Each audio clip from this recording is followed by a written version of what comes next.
నిర్మల్ జిల్లా దిలావర్పూర్ ఇథనాల్ కంపెనీకి 7 July 2023లో BRS హయాంలోనే అనుమతి వచ్చిందన్నారు టీపీసీసీ చీఫ్ మహేష్ కుమార్ గౌడ్.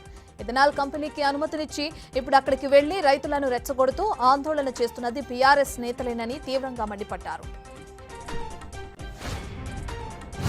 నిర్మల్ జిల్లాలో రైతులతో అధికారుల చర్చలు సఫలమయ్యాయి. కలెక్టర్ అభిలాష అభినవ్ హయాంతో గ్రామస్తులు ధర్నాను విరమించారు. గ్రామంలో నిర్మిస్తున్న ఇథనాల్ ఫ్యాక్టరీని పూర్తిగా రద్దు చేయాలని, యువకులపై పెట్టిన కేసులు, ఉపాధ్యాయుని సస్పెన్షన్ ఎత్తివేయాలని గ్రామస్తులు కోరారు.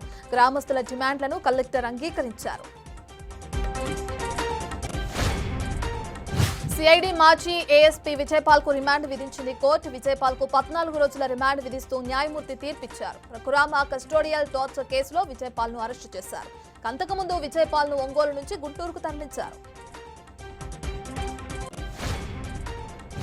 కలెక్టర్ను కాంగ్రెస్ కార్యకర్త అని కేటీఆర్ విమర్శించడం సరికాదని మందుల సామెల్ మండిపడ్డారు. 10 ఏళ్లు పీఆర్ఎస్ అధికారంలో ఉన్నప్పుడు అధికారులంతా పార్టీ కార్యకర్తలు అయిపోయారా అని ప్రశ్నించారు. కేటీఆర్ ఇంకా ఓటమిని అంగీకరించలేకపోతున్నారని సెటర్లు వేశారు.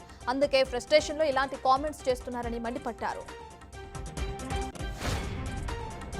ప్రజాప్రభుత్వం ఆధ్వర్యంలో క్రిస్మస్ వేడుకలను నిర్వహించనున్నట్టు డిప్యూటీ సీఎం బట్టి విక్రమార్క తెలిపారు. ఈ మేరకు అన్ని ఏర్పాట్లు చేయాలని అధికారులను సూచించారు. ఎల్బీ స్టేడియంలో జరిగే వేడుకలకు సీఎం రేవంత్ రెడ్డి హాజరవుతున్న నేపథ్యంలో కట్టుదిట్టమైన చర్యలు తీసుకోవాలని సూచించారు. నైరుతి బంగాళాఖాతంలో అల్పపీడనం తీవ్ర వాయుగుండంగా మారింది. మరో 12 గంటల్లో వాయుగుండం తుఫాన్గా మారే అవకాశం ఉందని అధికారులు చెప్పారు. రానున్న 4 రోజులు రాయలసీమ, దక్షిణ కోస్తా, ఉత్తరాంధ్ర జిల్లాల్లో మోస్తారు నుంచి భారీ వర్షాలు కురుస్తాయని అధికారులు చెప్పారు. ఎస్సీ ఎస్టీ సర్టిఫికెట్ల కోసం మతం మారే వాళ్లకు షాక్ ఇచ్చింది దేశ అత్యున్నత న్యాయస్థానం. మతంపై ఎలాంటి విశ్వాసం లేకుండా కేవలం రిజర్వేషన్ ప్రయోజనాలను పొందేందుకు మత మార్పిడికి పాల్పడొద్దంటూ తెలిపింది. అలా చేస్తే రాజ్యాంగాన్ని మోసం చేయడమే అంటూ కీలక వ్యాఖ్యలు చేసింది.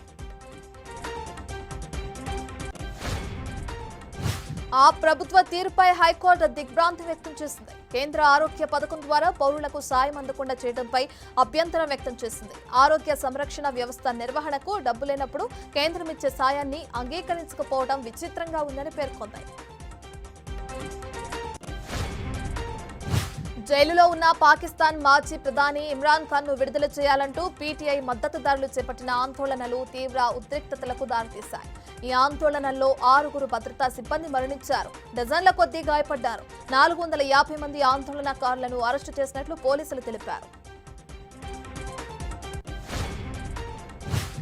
బంగ్లాదేశ్ లో మైనారిటీల పరిస్థితి ఆందోళనకరంగా మారిందని దేశ విదేశాంగ శాఖ మంత్రి హసనా మహమూద్ ఆందోళన వ్యక్తం చేశారు. ప్రధానిగా షేక్ హసీనా రాజీనామా అనంతరం గతంలో నిషేధానికి గురైన బంగ్లాదేశ్ జమాతే ఇస్లామీ వంటి తీవ్రవాద సంస్థలు మళ్లీ రెచ్చిపోతున్నాయని ఆరోపించారు. దీనిపై ప్రభుత్వం స్పందించి సరైన చర్యలు తీసుకోవాలని కోరారు.